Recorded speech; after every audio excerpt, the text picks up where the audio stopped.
Hey guys, it's Matt Haycox here, and today I've got with me Richard Krajicek, former Wimbledon champion, won Wimbledon in 1996 by defeating Pete Sampras in the quarterfinals, which was actually Pete's only Wimbledon defeat from 1993 to 2000.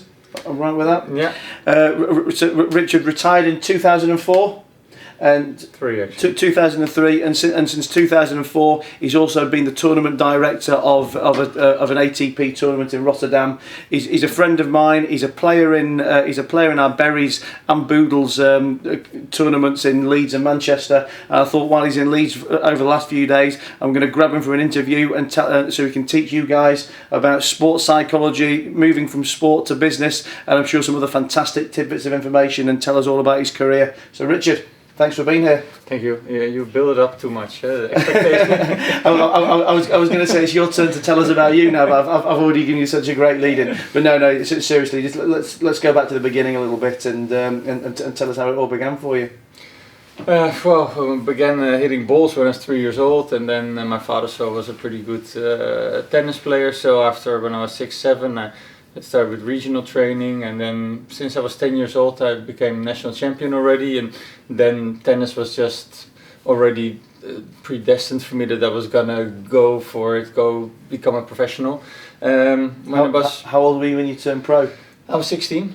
At 12 or 11, 12 I was top of my age group, and then 13, 14, 15 actually I wasn't at all. I was really bad actually. I wasn't even in the top 5 in Holland. And so I was top of the age group in the world at 11 years old. But then I was really struggling. But then I thought, you know what? I know how to play tennis. Maybe I have a bit of a bad time, but I know this is my destiny, so I have to go for it. So when I was 16, I went for it and gave myself 5 years time and see, okay, let's go for it. After 5 years, decide, am I good enough or not? Am I physically good enough? Mentally also? Can I handle it? And if not, then at least I've tried it. I didn't want to be 30, 40 years old and look back, oh, why didn't I never give it a shot? So that was an important moment for me. And before I was 21, I was really top 10 in the world. So I didn't even have to ask myself the question at 21, like, am I good enough to do this? So, as I was telling you earlier, our audience on these videos is mainly small businesses, entrepreneurs, people looking to either get into business or grow their business in some way. And when I get to talk to people like you, what I love to do is kind of, I guess, transport something from a non-business career and kind of take business lessons out of it. And you actually just mentioned then you wanted to know if you were going to be mentally strong enough to actually make it as a player. And for me, you obviously in business, but also as an amateur sportsman, we've hit a few balls together at times. Mental stability and I guess mental strength is obviously so fundamental to the game, and something that as you know, I always struggle with, and I guess a lot of whether you're amateur or professional, you go out there when it's not an important match or it's not an important point, you hit the ball well or you perform well, and as soon as the pressure's on and as soon as you're actually kind of competing towards something, your whole game changes, your whole mindset crumbles. Can you talk me through it? Why does it happen? How has that affected you? And what are some ways that you think you can combat that? I think the key is to be honest with yourself, also because there's maybe only a few people that are born mentally strong, and you have the feeling when you watch Rafa Nadal that he always was like this, which I almost think he is, but most of us we have our ups and downs, and and if you're not honest to yourself that maybe you lost or something went wrong because you got nervous, like no I wasn't nervous, something else happened, then you'll never learn. And you have to look yourself in the mirror and say, okay, what did I do wrong today? How can I improve myself? I think the worst thing is to always do the same thing and expect a different result. I mean, that's not the smart way to go about it. But you talk to your coach, maybe you even seek help from somebody else, and always think like, how can I be a better player or perform better? And that a lot of time is also the mental side. And if I look at the way I sometimes lost matches or even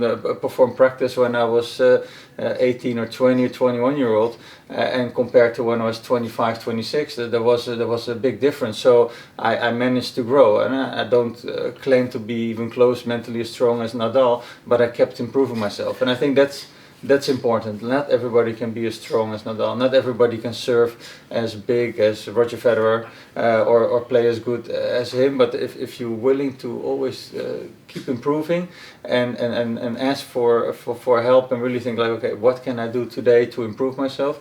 That's when you grow, and that's when you get the maximum out of yourself. And how did you feel you mentally grew over that time? I think I grew a lot because sometimes I was getting angry or just so angry during practice that I was angry over one shot, and then it would cost me another 15 minutes in the practice. And sometimes it even happened in the match, but not so much. But in the match, somehow I could compose myself a little bit better. But especially in practice. But in practice, that's where it all happens. But then you realize, like, sometimes you have to just let it go. You know, you have to be like when your car comes out of the car wash. You know, they put the coating on, the water falls and just falls off, and that's how it should be with frustration. It comes at you and it's like Teflon, I guess. It just falls off you, and when you can let it go, that's when you improve much more, and you realize you're much better. You're gonna get much quicker out of the hole that you were maybe in, that you're not feeling so good or playing so well, and you start winning matches more. You start performing better in practice and with everything. One thing that we always hear is, as let's say laymen or amateur sports people, is, you know, you've got to think of each point at a time, and you know what just happened before, you know, or what mistakes you've made are irrelevant. You know, each point's a new point. I mean, how much do you think that is easier said in theory than in practice? You know, I mean, it's all very well going, okay, this point's a new point to the last point, but when that new point is, you know, your set point down or your match point down, I mean, can you really blank everything else out? It's difficult. I mean, and what's really meant, don't let it affect you, the points before, because the points before are useful. Because you learn from it, like maybe you hit a ball in the net, like, okay, then you have to know, okay, I've hit too many balls in net, I gotta aim a little bit higher. Or when you came to the net, the guy passed you a couple of times down the line, like, okay, get the message. So it's not like totally forget the point, but don't let it get to you. Don't let that point get to you. And like, okay, it's a new point, I'm gonna do what I have to do, what I've talked with my coach about, or what I've seen that work in the match. And if you can separate that, but still use that useful information, which is all that's experience. You know, the older you get, the more experience. Why? Because you remember everything that happened, and you learn from that. So so you have to not let it emotionally affect you, but still take all the useful information to win that next point, or to win that next game or match. So tell us about when your career was ending. You know, when did you know it was kind of, you know, time to hang up your racket? Yeah, it was a difficult process for me because I was still pretty young. I was I think like still top 10, pretty high, and then I got a very nasty elbow injury, which I didn't think was going to be too bad. I thought 3 months maybe I was going to be out. 3 months turned into 6 months, 6 into 12, 12 in the end into 20 months. I still didn't really recover, so then I had to start playing with injections in my elbow. Yeah, then I knew, okay, this is not going to last too long. So I was lucky that when you say you're playing with injections, as in that was becoming the norm for you. I couldn't couldn't even play no, without I couldn't injection. play. So and then after less than a year. Actually, the second tournament I came back after the 20 months. I made quarterfinals at Wimbledon. I lost to Xavier Malisse 9-7 in the fifth. So, but that was out of nowhere. I was already happy in a way. I made quarters, but then I was like, oh, that was a great opportunity maybe to win the title for the second time. But okay, I didn't make it. But then within 12 months, the injections didn't work anymore. Yeah, and then I knew it was over, and that was a little bit of a sad or frustrating moment because you want to stop on your own terms, but now my body basically decided for me that to stop. So it was it's nicer to be like, okay, maybe I'm too old, maybe I'm not good enough anymore. I have to accept that. But now I still felt I was good. I mean, after 20 months not playing, I made it to the quarters of Wimbledon straight away. So I knew I could still compete at least in the top 20, maybe top 10, or maybe even higher. But just my body didn't let me. So that was a tough one to accept. But it took me a couple of months, and then I was okay with it. I mean, obviously, we were talking about mental strength in playing earlier.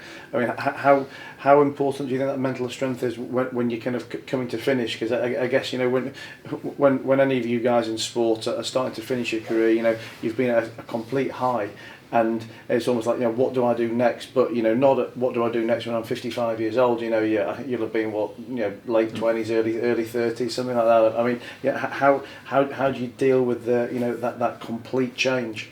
Yeah, it is difficult. I mean, I was lucky that already at the end of my career, so before I retired, I knew already I was going to be tournament director of the tournament in Rotterdam. So we're going to talk about that next, but how long had you been lining that up for?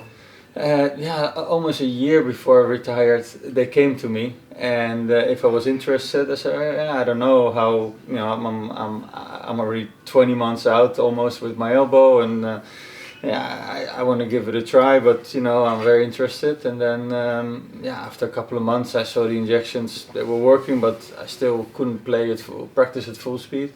So, and then I had that lined up already, let's say about 6 to 8 months before I retired. I knew already I was going to be tournament director in 2014, or 2004 I mean. And so even knowing that, so job wise, I had something to do. I was going to be in tennis, but it just wasn't being a professional tennis player. So and the fact that you cannot do that sport, participate in the sport yourself as a player, that you've been playing for almost 30 years, since I was 3 years old, the highs and the stress that you have from playing matches. That was not easy. Also knowing I won Wimbledon, I was number 4 in the world, was my highest ranking. That I'll never be number 4 in the world. At least that's what I thought, and I think that I was pretty accurate. Number 4 in the world in anything that I'll do ever again. So that it took me a couple of months. I'd say the first 3 months after I retired was like a holiday and like a relief. Like no more waking up with pain and still have to go out to work and practice and go through the pain or taking painkillers. But after 3 months I really missed it. So the first 3 months were great, and month 4, 5 and 6 it was, you know, I don't know how you translate it in English, but in Dutch we call it the black hole that a lot of athletes fall in after their career. And that was for me that everything was I had no energy, I felt really bad, and then it was Christmas, and I was really negative, and it was the end of the 3 months. And then at New Year's I said, okay, my New Year's resolution, stop complaining about this. I had a great career, I have a beautiful new career lined up. It's going to start in 6 weeks, being tournament director, and I should enjoy it. And somehow I was lucky, I got myself out of it. Plus, of course, I think being the tournament director helped, and having good friends, and my wife was also great in that time. And presumably, being the tournament director is more a business role than a sporting role. I mean, obviously you're not playing sport, but it's something you see more as needing, you know, business skills and, you know, people skills, etc. As opposed to being a sporting role. Yeah, I don't have to hit a ball. I have to say, the first 1 or 2 years, guys asked me to warm them up, and I still could. You know, I still could play, so that was nice. And then I think after the second year, they saw my level was going down, so suddenly nobody asked me to play with to warm them up anymore.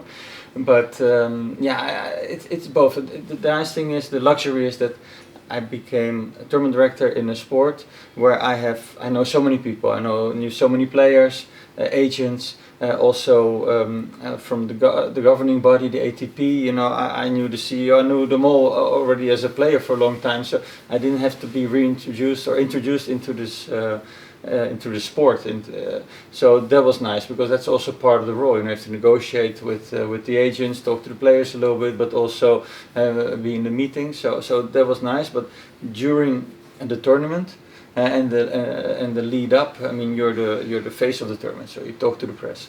During the tournament you talk to so many business people, and then you have to be also the face of the tournament. So, but then of course you talk a little about tennis, but also about how they're doing. So that is more of a business role, but it really helped a lot that I was already so much into that sport, and I knew so many people. And what skills from the actual game or from the sporting side do you find translating across to running the tournament, and do you find that you're now trying to implement things in the tournament that I guess were things you wanted to change when you were playing the game and playing on tour? When I was talking to you about this morning, I was thinking about poker, and I used to, well, not as much as I used to, but I play quite a lot of poker, and one of the things I used to look at was these poor tournament directors who've got 100 players or 1,000 players in these tournaments, and every single player has got an opinion. And and everything they want to do, probably differs with the tournament director in some way, shape or form. And there's poor tournament directors, I guess got to be so strong-willed to actually deliver the vision that he wants to deliver, because he's getting pulled from pillar to post with everybody who's got a complaint about something. How similar is that in a tennis tournament? Well, the good thing is when I became tournament director, it was unbelievably well-run tournament. It was already existed for 30 years, and the biggest indoor event from a crowd point of view.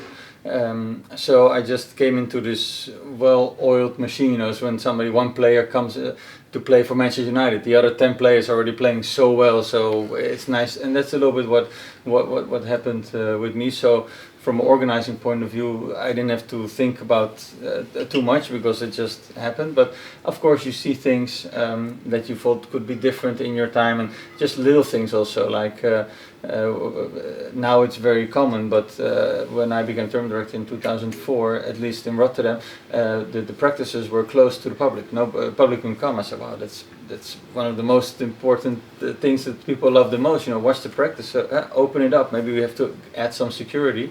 And there's a few other things like that, and I think what I took from being a tennis player is that you have unbelievable drive, discipline. You want to succeed, and you every waking moment you work to make the tournament a success. But I think that the negative things you also took from tennis is that in tennis I was the most important person. I had all these people around me, my coach, my physio, a physical trainer, everybody trying to make me a better person. And in the beginning I thought I had to do everything. Like, okay, I'm tournament director, so I have to be the guy who does everything. So I interfered with everybody's job almost, and before I know it, I took too much work. But then I realized I'm just one of the people making the tournament better. That's what's supposed to be the success, because when the tournament is a success, the sponsor is happy, the crowd is happy, the press is happy, the players are happy, and I suddenly realized I have stakeholders, and I'm not important in this. I'm important that I do my job well, but the tournament is important, and all the people who get something out of it. So I had to learn that I had to work in a team, basically. And before I also had a team, but the whole team worked for me to make me better, because when I was good, it was good for the team. So and now I was just part of the team to make the tournament good. And so that the first year I was so tired, and a few things went wrong, and if the things went wrong, it was basically always my fault. And then second, and especially from the third year on, it went all smoothly, and I'm very happy with. I learned a lot of life lessons and business lessons there. How long have you been doing it for? Is it something you're contracted to, or is it rolling every year? Yeah, no, it's normally about every 3 years we renew. It's just renewed for another 3 years, because the sponsor ABN AMRO also renewed for another 3 years. So I've been doing it now for 16 years, I think now. So 16, 17 years. So that's been a while, and. I think actually now since I've renewed my contract, at the end of this contract, I will be longer a tournament director than I was a professional tennis player. So that's for me also a weird thing, actually. So tell me, I want to talk about something else which I know is close to your heart. You've got a charitable foundation. Yeah. How long have you been doing that for now? 21 years, the Krajicek Foundation. What was the background to setting it up? After I won Wimbledon, the city of The Hague, where I'm from, wanted me to ride around in a carriage, and people cheer for me. I said, look, I'm not doing that, and let's play some tennis, do something interactive, with some kids. The city said, okay, but we decide where. So instead of at a tennis club where all these kids playing tennis, they took me to an inner city neighborhood. And I played with I was like 200 kids there, and they were so into it, and it was unbelievable good energy. And then I talked to some of the parents, and they said, yeah, we don't have money to be a member of a club, and we're so happy that this is happening for the kids. And then I was like, hey, there's, even in Holland where we pay so much taxes and there's so many things organized for people, of course the first basic needs, roof over your head, food, healthcare, going to school, the clothing, there's no money to do sports, and I was always able to do sports, even we had very little money at home, but always could play on the street or something. So let's set something up for these kids. So in the beginning, we started with a tennis program. Then quickly we built our first playground for these kids. Now, after 21 years, we built 125 playgrounds where kids through all of Holland can play tennis, football, and basketball. Oh, fantastic! And since about 12 years, we also started up our scholarship program. So we help kids who are doing sports at our playgrounds. And that we think, like, when they're 14, 15, 16, like, hey, you are a positive influence, people like you're like a leader, but also you're very enthusiastic, a lot of energy. We approach them and ask them if they want to maybe become a sports teacher, and if they want to, we give them a scholarship to become a sports teacher, and then they come work at our playgrounds. And this year alone we have 200 scholarships given away, and in total over 1,500 scholarships we've given in this 12 years. So in the beginning it was really kids to do sports, and sports was the main thing. Now sports is a way to reach to improve the life of kids, to improve the neighborhoods that they live in, and also help those kids to improve their own neighborhoods. So I think we are helping society a little bit, not saying that we're unbelievable huge impact, but I think we make a small impact, and if a lot of people make small impact, I think we do very well for the kids. And I don't know if you know, so I have a charitable foundation too, and I know you have, but I don't know what it does, to be honest. So it's something I actually got involved with a couple of years ago by accident, really, and I was at a football game, and I've got no interest in football whatsoever, and it was half time for me, and I was kind of milling around in what was a director's box of this club, and I met a young lad in there who was sat in a wheelchair with his family, and they were all wearing T-shirts that said "Help Alfie Walk." So obviously I kind of put two and two together and realised the lad in the wheelchair must be Alfie, and they were there probably on some kind of fundraising expedition for him. So I went over to have a chat, learn more about it, and as soon as I approached them, I knew in my head I was going to make a donation or do something for them. But as I started to hear the story and learn how far behind their actual fundraising target they were in such a time sensitive operation, I ended up, I guess, purely by accident, helping them raise what was probably 50 or 60% of the funds at that time, and it was just something that I guess I enjoyed making a difference. I liked being emotionally attached to it, and seeing the journey from kind of beginning to end. Let's say from finding the problem through to operation, through to seeing recovery afterwards, and it was something that I then decided to formalise through a proper charity, through a proper foundation. And I guess our plan or remit was to find cases each year that would be, let's say, either local to us or close to our heart, or something we could get emotionally attached to, because it's very difficult with charities. There's so many charities out there, all supporting so many different things, and it's very difficult to say yes to this and no to that. But I guess if I was doing it, I wanted to be able to kind of get close to and completely get emotionally attached to what was happening. So that I could. I could enjoy and feel part of the journey, but also as well. So I think that the people that I would go to raise money from, because it's certainly in the early days, most of the fundraising we do has been from my contact base, from people I do business with, or taking advantage of events that I'm involved with to get money. And I don't think it would be fair for me to kind of take money from those people to send it to something so far removed that no one actually really sees where that money goes. So for us, it's not so much about about spending a huge amount of money on one particular project, and it's not that one's right and one's wrong, but everything we do, we kind of really want to see the impact, and we kind of want to be close to it. And then the way we were going to raise money was through fun activities, because I guess I've spent a lifetime of being dragged to charity dinners where where I go there or everybody goes there almost like under obligation, because the friends putting the charity night on, and you think, oh shit, I've got to go to this dinner to keep Steve happy, and the dinner's crap and you never want to be there, and but you went to a dinner of mine last time, so now I know. I was going to say you're going to be worried then, but I thought what I wanted to do was put events on that people would genuinely want to go to. So yes, in the first year or in the first few events, I would still be calling in favours to bring people there, but I wanted to bring them and then them enjoy it so much that it would be able to sustain itself going forward, because because the events were fun, and I guess we'd raise money in ways that suit my personality, which I guess last year was a charity golf day that and ended up being about 22 hours of serious drinking with with very little golf involved, but we raised 50 or 60 grand, so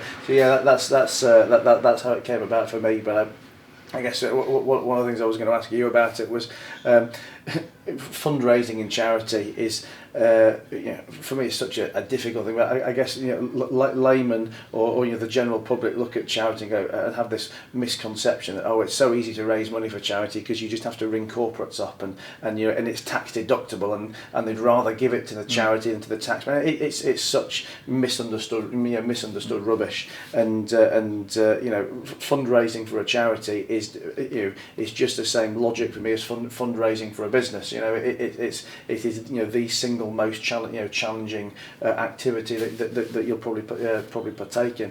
And how do you raise funds for yours? And do you find that your, let's say, celebrity status or known status at home makes it easier for you, or has that kind of run out of steam now you're so many years in?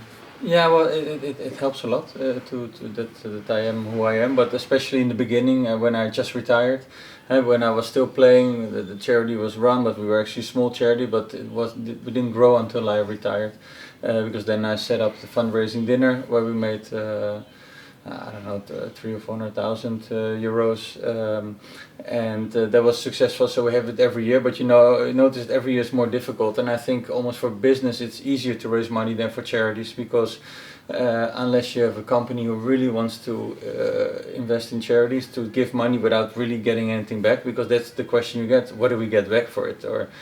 And that's I'm sorry to interrupt, but I think that's the thing that I think so many people who are fundraising or charities miss a trick on that. Look, everyone likes to pretend it's charity, so it's altruistic and we're doing it for charity. But the reality is that okay, fine, you're walking past the shops and you give someone a couple of pounds or a couple of euros, or you put £10 a month to the dog foundation, but to really take big chunks of money off individuals or off corporates, you have to deliver that with an ROI, with a return on investment message, because no matter how nice a charity, a corporate is, and says, I'm going to give them 100 grand because I like them. The reality is they're giving them 100 grand because they're going to get, whether it's PR or that they're going to deliver their social responsibility quota, etc., etc. But I think you've really got to work in partnership with those people who are giving you the money, and not just expect that they're giving it. No, it's. I mean, the only company or group that I know that are not like that, that are amazing, and that they have supported they're the financial backbone of my foundation, or a really important part of my foundation. They're now also in the UK. It's the People's Postcode Lottery. Okay. And they've been given now for 20 years, and for the last 6-7 years we're receiving 500,000 euros per year. And they want basically nothing in return. I'm an ambassador, but they're really there for the good cause. They've given already billions. They've already like 6 billion euros they've given over the past 25 years that they exist now, And I remember I introduced him also to Rafael Nadal, because Rafael Nadal, his foundation is also supported now. And I remember sitting there with his agent, and they had the whole story for the agent. And the agent goes, okay, so what do you want in return? Because normally corporation comes, oh, you want to give to the charity? And then it always comes down to, yeah, but Rafa has to be a spokesperson or whatever. Yeah. Or, and I remember the CEO saying, Boudewijn, and he's actually a good friend of mine, he says, nothing. And then I saw the agent of Nadal looking, nothing really? I say, yeah, no, nothing. You know, maybe if you win sometimes it would be nice, but nothing. You know, and that's the only group that I know. Maybe there are probably more out there. Of course, you have those big foundations, the Bill Melinda Gates Foundation. They also give money for, but from the people we work with, the People's Postcode Lottery is amazing. I mean, for me, without them, we could never be so big, never make so much impact, a big impact with so many kids. And so I'm happy that those people also exist. You'll have to give me an intro for them. For for sure. Well, listen, we'll wrap up now. So just before we go, what have you got? What's next for Richard Krajicek? What can we tell the guys at home? Well, what's next in a short term is that I'll be playing the old man's tennis doubles at Wimbledon, and I have a big match coming up 2nd of September on Wimbledon. Oh yeah. Yeah. Just for you guys who don't know what he's talking about, last year Richard invited me to play tennis at Wimbledon. We played court number 2, was it? Yeah, we were lucky. Don't get used to that. You know, normally it's like a normal court, but we somehow got to court number 2. I'm expecting centre court this year, but yeah, Richard took me and a couple of friends to play at Wimbledon, which was an unbelievable experience. I'm gonna have to repeat many times that I had a very bad back for a week in the lead up to that, and that's why we lost. Well, why I lost against Richard, but we have a rematch on September the 2nd. So to be fair, he probably better go now and start training because it's only 3 months away. But listen, Richard, thanks a lot for being here. It's been fantastic to hear what you had to say. Thanks. I'll see you again soon. Cheers, buddy. Hi, my name is Richard Krajicek. I'm here with Matt Haycox. We had a great talk about tennis, business, charities. Check out his YouTube channel for the full interview.